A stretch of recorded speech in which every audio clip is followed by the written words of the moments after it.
Hello students. Our today's topic is physical preparation and draping of the surgical site. आज हम discuss करेंगे patient को हम कैसे फिजिकली प्रिपेयर करते हैं सर्जरी स्टार्ट होने से पहले, प्रोसीजर करने से पहले कैसे हम पेशेंट को प्रिपेयर करते हैं और पेशेंट को हम कैसे ड्रेप करते हैं, कवर करते हैं स्टेराइल शीट से। सबसे पहले किसी भी टाइप का सर्जिकल प्रोसीजर होगा, कोई भी सर्जिकल प्रोसीजर होगा, तो उससे पहले पेशेंट की एज, पेशेंट की कंडीशन और सर्जन की प्रेफरेंस वो डिटरमाइन करता है कि पेशेंट के लिए कौन सा स्पेसिफिक प्रोसीजर करना है सर्जरी से पहले, इंसिजन देने से पहले, और कौन सा स्पेसिफिक प्रोसीजर करना है।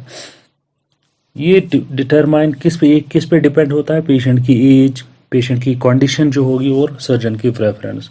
लाइक इसमें एक यूरिनरी कैथेटराइजेशन करनी होगी किसी पेशेंट में, उस चीज़ का ख्याल रखना होता है। और स्टेराइल ड्रेप्स हम यूज़ करते हैं, जो सर्जिकल साइट होती है, वो जो फील्ड होता है सर्जिकल साइट का, सर्जिकल फील्ड जो होता है वहाँ पे हम स्टेराइल ड्रेप्स यूज़ करते हैं एरिया को स्टेराइल रखने के लिए।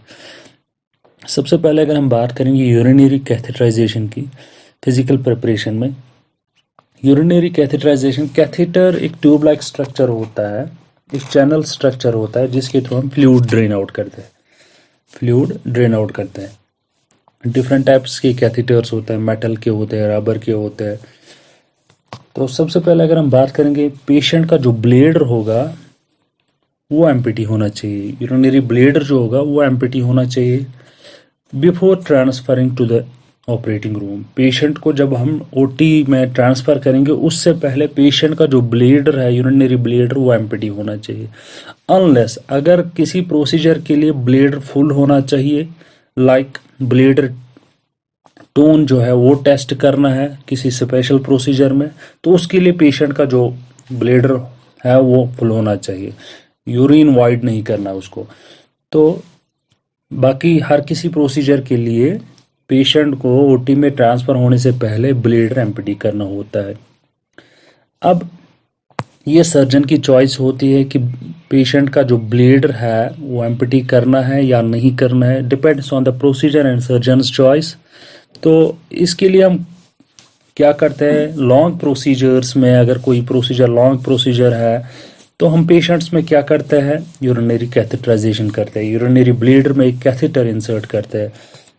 कॉमनली जो आजकल हम यूज़ करते हैं, फोलीज कैथेटर यूज़ करते हैं। तो उससे क्या होता है, यूरिन जो होता है यूरिनरी ब्लेडर के अंदर उसको हम बाहर निकालते हैं। तो जब हम यूरिनरी ब्लेडर को एम्प्टी रखेंगे, डिकम्प्रेस्ड रखेंगे, तो उससे क्या हो जाएगा, ट्रामा कम हो जाएगा, ब्लेडर पे इंजरी कम हो जाएगी। During lower abdominal surgery, lower abdomen पे कोई सर्जरी हम कर रहे हैं या पेल्विक सर्जरी कर रहे हैं, पेल्विक प्रोसीजर हम कर रहे हैं कोई, तो उससे जब ब्लेडर एम्प्टी होगा तो उससे ट्रामा होने के चांसेस कम होते हैं ब्लेडर पे। और साथ साथ हम मेजरमेंट करेंगे आउटपुट जो होता है, यूरिन आउटपुट ज्यूरिंग सर्जरी के दौरान और आफ्टर सर्जरी यूरिन आउटपुट जो है वो हम मेजर करेंगे एक्यूरेटली। तो इसके लिए हम क्या करते हैं, कैथेटराइजेशन करते हैं। एक तो इंजरी कम हो जाए during lower abdominal surgery, injury ना हो जाए यूरिनरी ब्लेडर पे या पेल्विक सर्जरीज पे, और आउटपुट यूरिन आउटपुट जो होता है उसको हम एक्यूरेटली मेजर करेंगे ज्यूरिंग एंड आफ्टर सर्जरी। तो उस पर्पज़ के लिए हम कैथेटराइजेशन करते हैं। कैथेटराइजेशन अगर हम बात करेंगे ओटी के अंदर हम कैथेटराइजेशन आफ्टर एनेस्थीसिया करते हैं। पेशेंट को जब हम एनेस्थीसिया देते हैं, एनेस्थीसिया देने के बाद हम कैथेटर इंसर्ट करते हैं, but before positioning the patient को सर्जिकल पोजीशन देने से पहले हम पेशेंट को क्या करते हैं, कैथेटराइजेशन करते हैं। यूरिनरी कैथेटर जो होता है वो हम इंसर्ट करते हैं यूरिनरी ब्लेडर में। पेशेंट को पहले एनेस्थीसिया देते हैं, उसके बाद अब इसके लिए हम फोलीज कैथेटर जो होता है वो यूज़ करते हैं। फोलीज कैथेटर जब भी हम इंसर्ट करेंगे तो उससे पहले जो पेरिनियल एरिया होता है उसको प्रिपेयर करना होता है। तो urinary catheter abdominal skin preparation से पहले करना होता है, जो कि आप surgical skin preparation, surgical site preparation करोगे उससे पहले आपको करना होता है, कैथेटराइजेशन करना होता है। तो उसके लिए हम क्या लगाता है, ग्लव्स लगाता है। कैथेटर स्मॉल होने चाहिए, स्मॉल उतने स्मॉल होने चाहिए। अगर ज़्यादा बड़े होंगे तो उससे ट्रामा हो सकता है, यूरिथ्रा जो है वो डैमेज हो सकता है। तो उसके लिए यूजुअली जो हम 14 फ्रेंच या 16 फ्रेंच वुमेन्स में, अडल्ट वुमेन्स जो होते हैं उनमें हम 14 to 16 फ्रेंच कैथीटर्स इंसर्ट करते हैं। और अडल्ट मैन जो होते हैं, अडल्ट मैन जो होते हैं, तो उनमें हम 16 या 18 फ्रेंच कैथीटर इंसर्ट करते हैं। तो इसमें जब भी आप कैथीटर इंसर्ट करोगे, कुछ कैथीटर जो कि लेटेक्स के होते हैं, तो आपको पेशेंट्स को चेक करना होता है। किसी पेशेंट में लेटेक्स एलर्जी होती है, लेटेक्स सेंसिटिव होते हैं कुछ पेशेंट्स, तो उनमें लेटेक्स कैथीटर जो होते हैं वो अवॉइड करने चाहिए। सिलिकॉन कैथीटर्स आजकल अवेलेबल होते हैं, तो वो यूज़ करने चाहिए उन पेशेंट्स में जिनमें जो पेशेंट्स लेटेक्स सेंसिटिव होंगे। अब कैथीटर्स, जब भी आप कैथीटर इंसर्ट करोगे कैथीटराइजेशन के लिए, तो इससे इन्फेक्शन भी हो सकता है अगर आप प्रॉपरली स्टेराइल टेक्निक जो है वो मेंटेन नहीं करोगे। तो स्टेराइल टेक्निक जो होती है वो मेंटेन करनी होती है।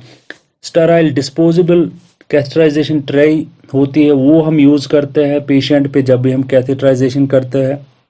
पेरिनियल एरिया जो होता है उसको हम प्रिपेयर करते हैं, पहले वॉश करते हैं, और स्टेराइल कैथेटर जो होता है वो हम यूज़ करते हैं। इसके लिए सबसे पहले आपको क्या करना है, पेशेंट को प्रिपेयर करना है। जब भी आप कैथेटराइजेशन प्रोसीजर करना होगा, पेशेंट को सबसे पहले एक्सप्लेन पहले ही करना होता है। ओटी के अंदर पेशेंट को पहले ही बोल के रखना होता है आपको कैथेटराइजेशन करनी पड़ेगी। तो जब पेशेंट एनेस्थाइज्ड होगा, तो पेशेंट का जो पार्ट होता है उसको हम प्रॉपरली प्रिपेयर करते हैं। प्रिपेयर करने के बाद हम पर्सनल प्रोटेक्शन इक्विपमेंट्स लगाने, ग्लव्स, अगर पर्सनल प्रोटेक्शन इक्विपमेंट्स नहीं हुए, ग्लव्स जो एटलीस्ट लगाना होता है, स्टेराइल ग्लव्स। पेशेंट को जो पार्ट होता है उसको हम पेंट करते हैं, सेवलॉन या और कोई एंटीसेप्टिक सोल्यूशन होगा उससे हम क्लीन करते हैं, उस एरिया को प्रिपेयर करते हैं। ड्रेप हम लगाते हैं, एक ड्रेप लगाते हैं पेरिनियल एरिया पे। फिर क्या करते हैं, पेशेंट को पोजीशन देते हैं। मेल्स को हम सुपाइन पोजीशन में रखते हैं, लेग्स जो होती है वो थोड़ा सेपरेटेड रखते हैं हम। और फीमेल्स में हम पेशेंट को सुपाइन ही रखते हैं, लेकिन नीज बेंड होते हैं, नीज जो होते हैं बेंड होते हैं। और फीट जो, फिर हम उनको लेग्स को सेपरेट करके रखते हैं, लेकिन फीट जो होते हैं, पाँव जो होते हैं फीमेल पेशेंट्स को, वो उनको हम साथ में रखते हैं। नीज को बेंड करके पाँव को साथ रखते हैं और लेग्स को सेपरेट करते हैं। और टेक्निक में मेल्स में हम क्या करते हैं, मेल्स में पेन्स जो होती है उसको हम हेल्ड करते हैं लेफ्ट हैंड से, स्टेराइल स्वाब से हम होल्ड करते हैं। और फिर प्रीफ्यूज जो होता है उसको रिट्रैक्ट करते हैं। जितना भी स्मिग्मा होता है उसको हम रिमूव करते हैं सेवलॉन स्वैब से। फीमेल्स में हम लेबिया सेपरेट करते हैं एक हैंड से, और मीटस जो होता है उसको हम क्लीन करते हैं।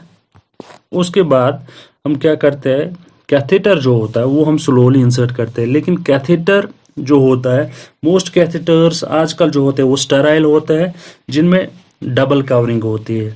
आउटर कवरिंग जो होती है, आउटर पैक जो होता है कैथेटर्स में, आउटर डबल कवरिंग होती है, डबल पैक होता है। आउटर कवरिंग जो होता है वो असिस्टेंट रिमूव करेगा, और ऑपरेटर जो होता है जिसको कैथेटराइजेशन करनी होगी वो इनर पैकिंग को इजीली हैंडल कर सकता है, आराम से हैंडल कर सकता है। फिर इनर पैकिंग को ओपन करके डिस्टल एंड जो होता है कैथेटर को उसको एक्सपोज करता है। एक्सपोज करने के बाद उसको लिब्रिकेट करता है। लिब्रिकेट किस चीज़ से करता है, लिग्नोकेन जेली जो होती है, लिग्नोकेन जेली से उसको लिब्रिकेट करता है टिप को, डिस्टल एंड को। और ये लिग्नोकेन जेली कुछ यूरिथ्रा में भी नोजल हम यूज़ करते हैं, नोजल के थ्रू हम यूरिथ्रा में भी इंसर्ट करते हैं लिग्नोकेन जेली, एक तो लिब्रिकेशन पर्पस के लिए और एनेस्थेटिक इफेक्ट के लिए। उसके बाद क्या करते हैं, डिस्टल एंड जो होता है उसको लिब्रिकेट करने के बाद कैथेटर स्लोली हम यूरिथ्रा में इंसर्ट करते हैं। इनर रैप जो होता है, इनर कवर जो होता है उसको हम होल्ड करते हैं। मेल्स में पिन्स जो होती है वर्टिकली होल्ड करते हैं, और फीमेल्स में लेबिया जो होता है उसको हम सेपरेट करके रखते हैं। और कैथेटर को हम स्लोली इंसर्ट करते हैं, धीरे धीरे इंसर्ट करते हैं यूरिथ्रा के थ्रू। जब पेशेंट का जो ब्लेडर होता है वहां पे कैथेटर पहुंच जाएगा, यूरिन खुद ही बाहर आ जाएगा, यूरिन जो है स्लोली बाहर आ जाएगा। उसके बाद बैलून कैथेटर्स जो होते हैं, जिनमें बैलून होते हैं लाइक फोलिस कैथेटर्स में, एक बार यूरिन ड्रेन आउट हो गया, यूरिन बाहर निकला, उसके बाद स्लोली आपको फिर से थोड़ा सा इंसर्ट करना होता है, फिर बैलून जो होती है उसको इन्फ्लेट करना होता है। इन्फ्लेट करने के लिए हम स्टेराइल वाटर जो होता है वो यूज़ करते हैं, यूजुअली 10 ml स्टेराइल वाटर जो होता है वो हम यूज़ करते हैं, 10 ml स्टेराइल वाटर, ताकि बैलून जो होती है उसको हम इन्फ्लेट करेंगे। और उसके बाद एक बार हमने बैलून इन्फ्लेट किया, अब ये जो कैथेटर होता है उसको हम अटैच करते हैं ड्रेनेज बैग के साथ। स्टेराइल ड्रेनेज बैग जो होता है, क्लोज ड्रेनेज सिस्टम जो होता है उसके साथ अटैच करते हैं, और इस कैथेटर को हम फिक्स करते हैं, बाद में कैथेटर को फिक्स करते हैं।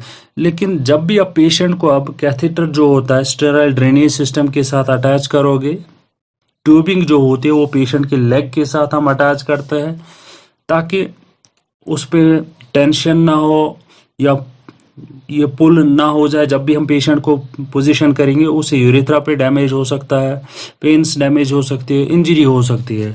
अब जब भी आप पेशेंट को पोजीशन करोगे, उसके बाद कैथेटराइजेशन के बाद सर्जिकल पोजीशन देनी है पेशेंट को, तो उस टाइम ख्याल रखना होता है कैथेटर का भी और ट्यूबिंग का भी।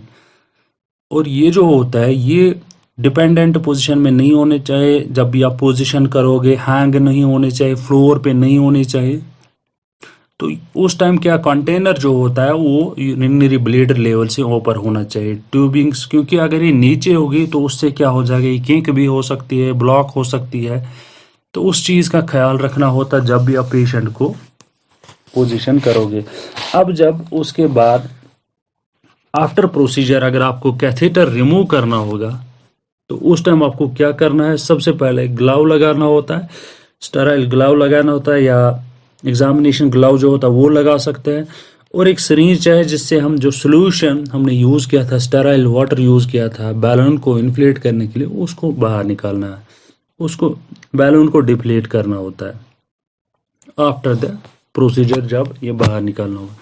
अब इसमें अगर जब आपने कैथेटर इंसर्ट किया यूरिन बाहर नहीं आ रहा है, यूरिन जो है बाहर नहीं आ रहा है, तो दैट मीन्स इसमें पॉसिबिलिटीज़ क्या होंगे, फेल्ड कैथेटराइजेशन, या कैथेटर जो है वो ब्लेडर के अंदर नहीं है, उसका जो टिप है वो ब्लेडर के अंदर नहीं है, वो बाहर ही है, या ये यूरिन के ऊपर है, इसका जो टिप है यूरिन लेवल से ऊपर है। ये यूजुअली कब होता है यूरिन लेवल से, जब हम एयर इन्फ्लेट करेंगे बैलून के अंदर। एयर अगर हम बैलून के अंदर इन्फ्लेट करेंगे तो उससे बैलून का जो बैलून होती है या कैथेटर का जो टिप होता है वो यूरिन लेवल से ऊपर रहेगा। अब किसी पेशेंट में यूरिनरी रिटेंशन होता है और किसी पेशेंट में एन्यूरिया होता है, तो डिफरेंस क्या है उन दोनों में। रिटेंशन में क्या होगा, अगर यूरिनरी रिटेंशन है पेशेंट को इंटेंस डिजायर होगा यूरिन पास करने का और सुप्राप्यूबिक पेन भी होगी, लेकिन पेशेंट जब ट्राई कर रहा है यूरिन पास करने में तो वो यूरिन पास नहीं कर पा रहा है। लेकिन एनीरिया में ऐसा कुछ नहीं है, ना ही डिजायर है यूरिन पास आउट करने का, ना ही पेन है, बस खाली उसको एंग्जाइटी है कि यूरिन क्यों नहीं आ रहा है, यूरिन क्यों नहीं आ रहा। अब जो कॉम्प्लिकेशंस होती है कैथेटराइजेशन से, कॉम्प्लिकेशन क्या हो सकती है, इन्फेक्शन हो सकता है, पेशेंट को इन्फेक्शन हो सकता है, ट्रामा हो सकता है, ब्लेडर को ट्रामा हो सकता है, यूरेथ्रा रप्चर हो सकता है। तो ये कॉम्प्लिकेशन, मेन कॉम्प्लिकेशंस होती है यूरिनरी कैथेटराइजेशन की। तो ये था फिजिकल प्रिपरेशन में सबसे पहले हम करते हैं, जब हम पेशेंट को फिजिकली प्रिपेयर करते हैं सबसे पहले क्या करना होता है, कैथेटराइजेशन। अगर किसी प्रोसीजर के लिए हमने यूरिनरी ब्लेडर जो है वो एम्प्टी करना है, उसमें यूरिन नहीं होना चाहिए, यूजुअली हम क्या करते हैं पेशेंट को ओटी में ट्रांसफ़र करने से पहले ही उसका यूरिनरी ब्लेडर जो होता है वो एम्प्टी होना चाहिए, खाली होना चाहिए। अनलेस कुछ प्रोसीजर्स, कुछ स्पेशल प्रोसीजर्स के लिए हम चेक करते हैं ब्लेडर टोन टेस्ट अगर करना होगा तो उसके लिए ब्लेडर फुल होना चाहिए पेशेंट का। बाकी हर किसी प्रोसीजर के लिए, अगर लॉन्ग प्रोसीजर होगा या पेल्विक प्रोसीजर होगा, लोअर एब्डोमिनल प्रोसीजर होगा, तो उसके लिए कैथेटराइजेशन मस्ट होती है and depends on the surgeons choice, surgeons preference depend होती है। तो कैथेटराइजेशन में हम कैथेटर इंसर्ट करते हैं ताकि यूरिन जो है ड्रेन आउट करेंगे। फीमेल्स में यूजुअली जो होता है 14 to 16 फ्रेंच कैथेटर हम यूज़ करते हैं, और मेल्स में हम यूज़ करते हैं 16 to 18 फ्रेंच कैथेटर इंसर्ट करते हैं। और जब भी हम कैथेटर इंसर्ट करेंगे उसमें मेन चीज़ का ख्याल रखना होता है कि कोई पेशेंट होता है लेटेक्स सेंसिटिव, लेटेक्स एलर्जी होती है, अगर उन पेशेंट में लेटेक्स एलर्जी है, लेटेक्स सेंसिटिव पेशेंट है, तो उसमें ये अवॉइड करना चाहिए, उसमें सिलिकॉन कैथेटर जो कि कमर्शियली अवेलेबल होते हैं वो यूज़ करने चाहिए। कैथेटर आजकल जो है फोलीज कैथेटर हम यूज़ करते हैं, बैलून कैथेटर, जिसमें बैलून का साइज़ 5 to 30 ml होता है। तो 5 ml अगर, तो उसके लिए हम क्या करते हैं, उसमें हम 10 ml स्टेराइल वाटर जो होता है बैलून को एक्सपेंड करने के लिए हम यूज़ करते हैं। तो कैथेटर का ख्याल रखना चाहिए जब भी आप पेशेंट को आफ्टर कैथेटराइजेशन पोजीशन करोगे, सबसे पहले प्रिपेयर करना होता है जब भी आप कैथेटर इंसर्ट करोगे। नेक्स्ट इसका जो नेक्स्ट है उसके बाद हम पढ़ेंगे, डिस्कस करेंगे principles of patient second preparation. Catheterisation हमने डिस्कस की, तो दूसरे पार्ट में हम डिस्कस करेंगे principles of patient second preparation. Patient की जो स्किन होती है उसमें क्या प्रिंसिपल्स होता है प्रिपेयर करने में, क्यों हम प्रिपेयर करते हैं, तो और किस चीज़ से प्रिपेयर करते हैं, वो हम नेक्स्ट टॉपिक में सेकंड पार्ट में डिस्कस करेंगे। Thank you very much.